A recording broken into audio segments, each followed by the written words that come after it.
90, 60, 90. Jsem blondýna a mezi moje koníčky patří hudba, tanec, taky hodně muzika, taky modeluju, hodně jako vyšívám třeba. A já jsem jako dneska přišla říct, ne, protože spousta lidí si myslí, jak to my blondýny máme život je jednoduchý, ne, vůbec to jako není pravda. Život nám prostě skládá jako spoustu překážek, ne. Tak třeba jako dneska ráno, ne, prostě stala jsem, ne, hned se musím podívat do zrcadla, ne, protože mě to uklidní, jo, ten obraz, jo, je to pěkný, je to sexy, jo, úplně fakt skvělý, ne, ten den bude úplně v pohodě, ne, a tak jako sprchu jsem si teda jako nedávala, protože si nám až jako po fitku, ne, tak jsem šla teda do fitka, jo, a tam normálně jako jedu na stepru, ne, a jako držím si 130, pak to spadlo, ne, a říkám, tak to je úplně v prdeli, ne, když neudržíš 130, tak jako nespaluješ, ne, tak prostě se to hoďku jako oddělá. A říkám, jako ještě jako když jsem jako přišla jako do toho fitka, tak jsem si jako dala džíny, svoje oblíbený do sušičky, ne, protože jsem jako prala přes noc. Jsem neměla čas, jo, jako. A říkám, tak jako budou suchý, ne, tak si jako vezmu.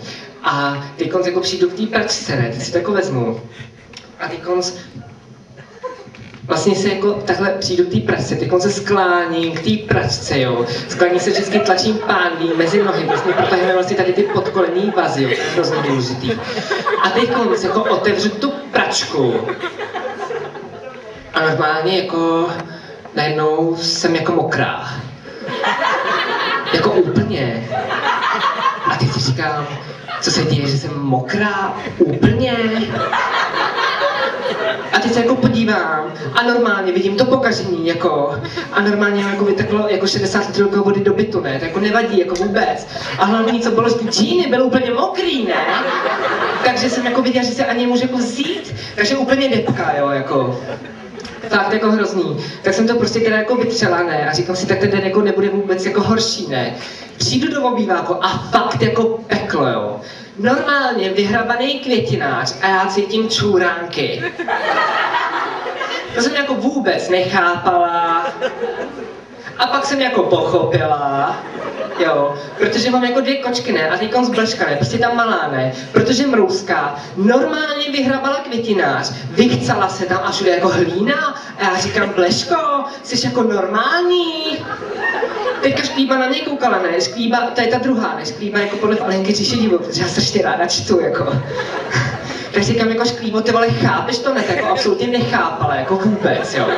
Tak říkám, tak to je úplně v prdeli, ne, den úplně na prd, ne, tak jako jsem prostě to jako uklidila, ne, a jako říkám, tak zavolám svojí kámošce, ne, zavolám Luce, ona je u Luce úplně moje super kámoška, ne, s ní si vždycky tak super pokecám, jo, a taky volám, ne, a taky to říkám, jako kočka, věci, pračka, prostě fakt peklo, jo. A ona říká, protože dělá v baru, ne, tak jako ne, přijedne, dáme si 2, tohle to, tamhle to budeme nakupovat, dobrý.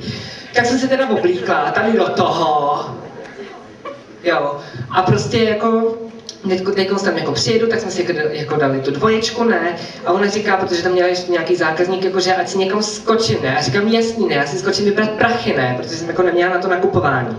Dobrý, tak teď jako jsem jako na mírák, jo, a prostě jdu do KBčka, protože já mám KBčko, jo, já tomu jako věřím, protože KBčko má naše i paní jako zástupkyně Aulíková, jo, a jako, ne, pro mě je paní zástupkyně jako úplně jako skvělá jako ženská, jo, takže a seriózní, takže já jako věřím, jo, takže jako mám KBčko, jako ona, jo.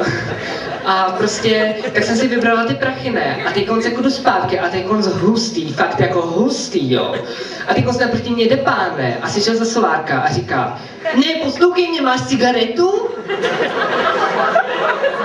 A já říkám, to já pak nemám, ne, já už nic nekouřím, ne, hrozně dobře se cítím, hrozně se mi dýchá a do schodu, ne, a tak všechno, ne, a on, ne, tak aspoň nějaký drobák, to teď mi ho strašně přišlo líto, ne, říkám, já vůbec nemám drobák, nemám vůbec, jako mám jenom papírový, ne, mně to nevadí, tak jsem mu prostě dala jako 5 kilo, jako, ne, to jako byla nejmenší magovka, kterou jsem měla, jako byl evidentně jako spokojený, jo, a teď se přijdu zpátky jako do baru, jo. Za Lucou a teď jí to jako říkám a ona říká, že jsem úplně blbá, jo. Jenomže, pozor, Luca, jo, má úplně nějakou divnou barvu vlasů, jo, ona je občas nějaká divná, jo. A teď jako jsme jako šli, jo, a teď že budeme nakupovat. Jo, co to je, ne, to je super, ne, úplně. Ty vole, jsem úplně vypatlaná, nebo co? No jasně, Luca. Čau. Hele, ne, vydrž, jo, chvilku vydrž, počkej. Dobrý, ještě chvilku vydrž. Jo, hele, čau, já musím jít, mějte se a bude blond, jo, čau.